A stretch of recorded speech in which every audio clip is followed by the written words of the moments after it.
से बात करनी होगी।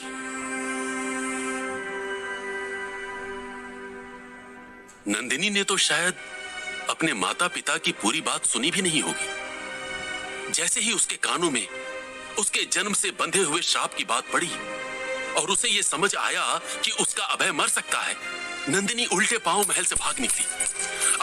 अगर अभय को कुछ हो गया तो मेरा उसके साथ संबंध बन चुका है। अगर अभय पर इस श्राप का असर हो गया तो नहीं, मुझे अभय से अभी अभी मिलना होगा। मैं अपने अभय को कुछ नहीं होने दूंगी, कुछ भी नहीं।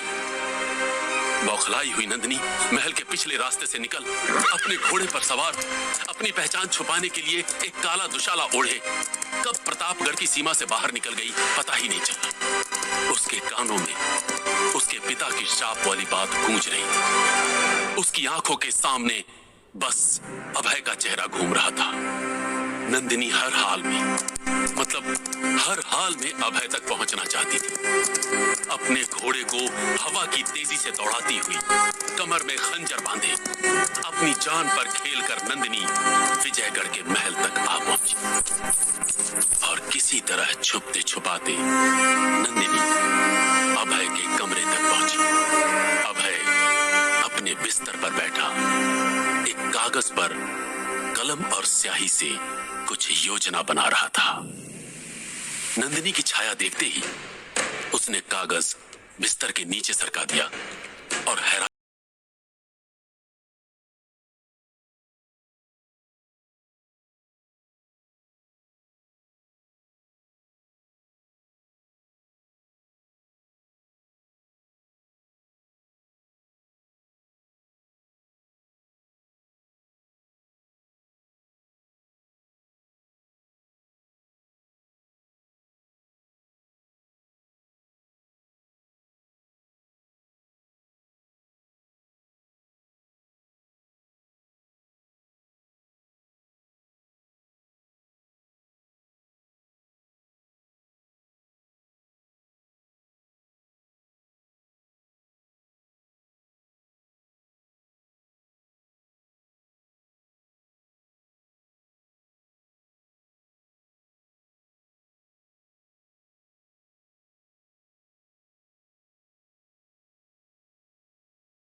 कल सुबह लाल पहाड़ी के देवी मंदिर में तुम मेरा इंतजार करना।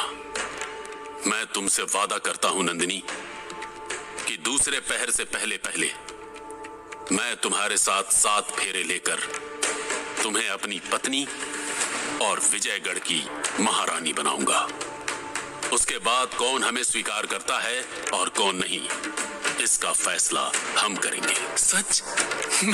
मैं कल मंडप में दुल्हन बनी तुम्हारा इंतजार करूंगी। अभय। नंदिनी की सांस में सांस आई। न सिर्फ उस पर लगा श्राप झूठा था, बल्कि उसके सिर्फ एक बार कहने पर अभय उससे शादी के लिए भी तैयार हो गया था। कल नंदिनी और अभय की शादी होने वाली थी। किसी की मर्जी हो या ना हो, नंदिनी चुपचाप अपने महल में खुफिया रास्ते से लौट आई और अपने कमरे में जाकर अपना सबसे सुंदर जोड़ा, सबसे कीमती गहने निकालकर बिस्तर पर सजा दिए। आज रात नंदिनी की आंखों में नींद कहां आने वाली थी। उसे डर था कि अगर उसकी आंख लग गई तो उसकी जिंदगी का सबसे बड़ा सपना जो सच होने वाला था कहीं टूट न जाए। रात बीती और सुबह की पहली किरण के साथ नंदिनी किसी के उठने से पहले दुल्हन के जोड़े में लिपटी हीरे जवाहरात से सजी महल से निकलकर लाल पहाड़ी के देवी के मंदिर जा पहुंची। नंदिनी के आदेश पर वहां मंडप सजाया जा चुका था। दूसरे राज्य से पंडित बुलाए जा चुके थे। नंदिनी अब बस अभय का इंतजार कर रही थी और ये इंतजार लंबा होता चला जा रहा था। दूसरा पहर बीता, तीसरा पहर बीता, मगर अभय नहीं आया। नंदिनी पहले तो बौखलाई, फिर तिरमिलाई कि आखिर अभय क्यों नहीं आया। कहीं कहीं कहीं उसे सच में कुछ हो तो नहीं गया। नंदिनी को क्या पता था कि उसकी आंखों पर पड़ी अभय के प्यार की पट्टी उठने वाली थी। उसे क्या पता था कि जहां एक तरफ वो दुल्हन के सुर्ख लाल जोड़े में अभय का इंतजार कर रही थी, उसका होने वाला दूल्हा उसके जीवन में तूफान ला चुका था। अचानक नंदिनी को घोड़े की ताप सुनाई दी। उसने आंख उठाकर देखा तो उसे अपनी आंखों पर यकीन नहीं हुआ।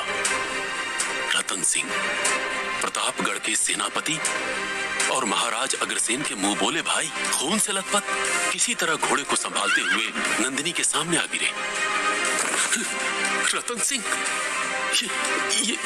ये सब कैसे हो गया?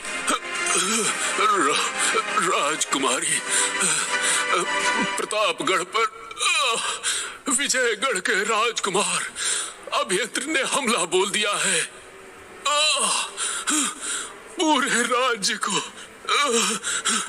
तहस नहस कर दिया है और महल पर कब्जा। राजन और महारानी को पिताजी और माँ को क्या? रतन सिंह, रतन सिंह, रतन सिंह! नंदिनी का चीखना चिल्लाना बेकार था। रतन अपने प्राण त्याग चुका था। नंदिनी का जिस्म ठंडा पड़ गया था। वो सर से पैर तक कांप रही थी। उसकी आंखों में खून उतर रहा था।